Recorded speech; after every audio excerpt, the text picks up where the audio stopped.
bangunan komersial korang tak ada privasi. Cahaya dan silau direct masuk ke dalam bangunan. Jom kami bantu korang pasang Tinted. Hari ini, tim Sun Eyes Tinted Workshop dapat job pasang Tinted untuk bangunan komersial di Petaling Jaya, Selangor. Owner bangunan ni nak tampil premium dan sejuk.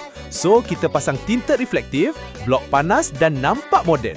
Selain jimat aircon, bangunan pun nampak lebih bernilai. Okey, siap kerja Tinted kita hari ini?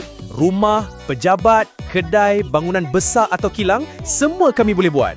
Kalau korang nak tempat lebih sejuk, kurang silau dan nampak lebih eksklusif, pilih je Tinted dari tim kami. Boleh terus WhatsApp atau call je kami sekarang. Kita datang ukur, tunjuk sampel dan terus set appointment. Nak hasil cantik, kemas dan ada waranti? Pilih yang pakar. Pilih kami.